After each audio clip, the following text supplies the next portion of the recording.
a Redeemer, Jesus, God's own Son, precious Lamb of God, Messiah, Holy One. We're going to show how to cook one of my favorite fish dishes, pecan crusted catfish. And one key thing is acquiring the fish. You can see that the Lord kindly provided some catfish fillets in answer to prayer. We always remember to pray before we go fishing, because Jesus said, which of you, if his son asked for a fish, would give him a snake? So God is inclined to answer prayers for our daily bread and some fish also.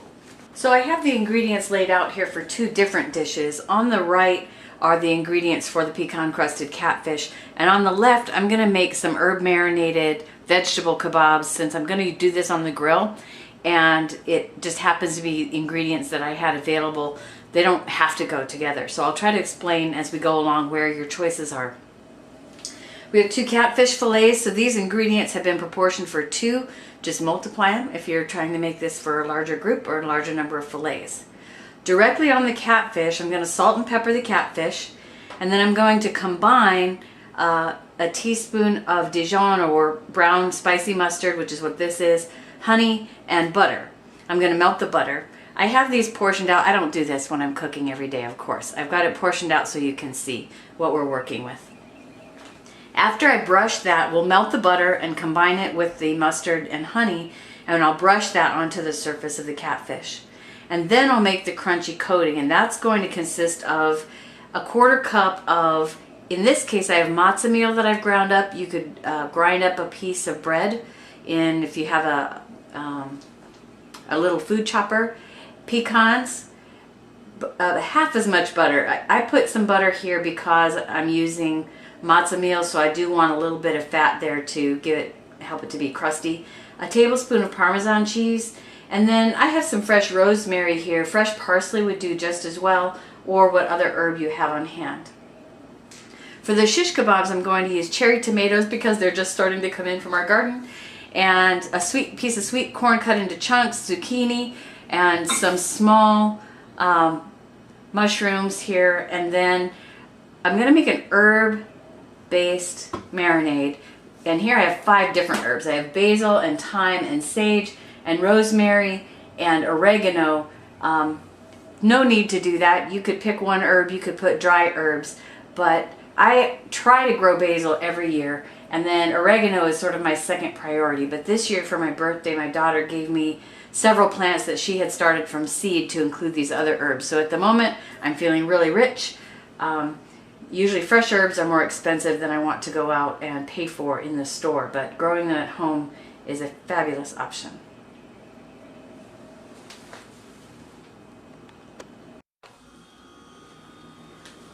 Okay, we're back, and I've done some of the preparation that I'll point out to you now. I've combined the honey, the mustard, and I melted the butter in the microwave. When you do that, you microwave it until it's almost melted, not all the way. You take it out, swirl it around, and the residual heat will allow the rest of the butter to melt in a way that doesn't result in the butter getting scorched or separating.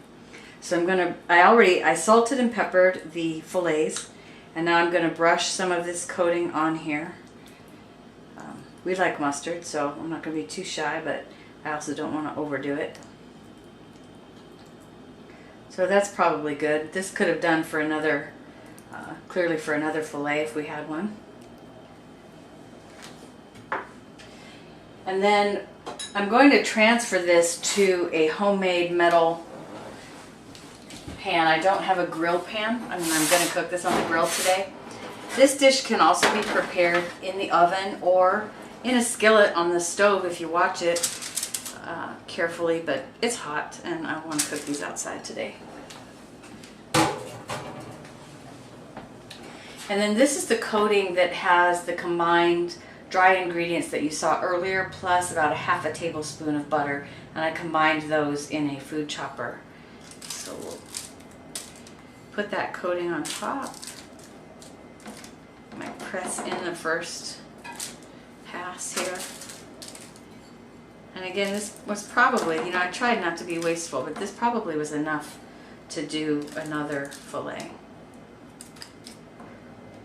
So I think I actually have a little bit more fish somewhere, so I'm not going to let this go to waste. I'll use it within the same meal. It's not going to sit around. Okay, and then what we've done on the vegetable side, let me rinse my hands off while I tell you this. I chopped up those herbs and 2 cloves of garlic that you might have seen sitting on the table. I put in some extra virgin olive oil that I happened to get on sale at Aldi, yes, and coated the vegetables. I counted the pieces just so I would have an idea of how I wanted to order them, and this is what the kebabs are going to look like. So these are coated with olive oil in that mixture. I also put some salt and pepper in there, I should have said. And we're going to go out and cook these on the grill once it's warmed up. So give me a few minutes to get ready and we'll move it outside.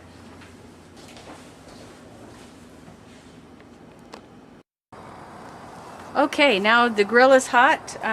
This is not a huge grill, but it'll cook our whole dinner tonight at once. Otherwise, you can cook the vegetables first. I would suggest that because cold fish isn't great. And you can always reheat the vegetables. I'm just going to slide this on here and just pretend it's my pan. I am going to go ahead and take the skewers off and put them directly on the grill. After a couple minutes, I'll turn them over. I've got a hot pad to help me do that right here because these are metal skewers, so you know, no touching, which I have done. That looks pretty. All right, I'm going to close the lid, let this cook for a few minutes, flip the skewers, and I'll give you another view when it's done. Okay, I'm back a few minutes later. I had flipped the shish kebab skewers and now I think they're about done. One thing I should have confessed before is that I did steam the zucchini about a minute in the microwave before putting them on the skewers because I knew the other ingredients I had today would cook faster. So, however, the fish on the right is clearly not done, and part of that was my fault because that third burner wasn't on. So I turned it on. I'm going to take the skewers off and let the fish keep cooking, and we'll come back and check on it in a few minutes. Okay, I think the fish has caught up.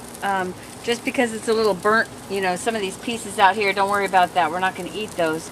But to check if it's done, we want to see if it flakes, you know, if it comes, there we go, look at that, nice and flaky. That is going to be some tender fish. I'm going to go ahead and turn it off, serve it up, and we'll be back in a minute. Okay, and there's our dinner. Those vegetables will be off the skewers any minute. And I just want to say thank you, Jesus, for sharing your fish with us. We're grateful.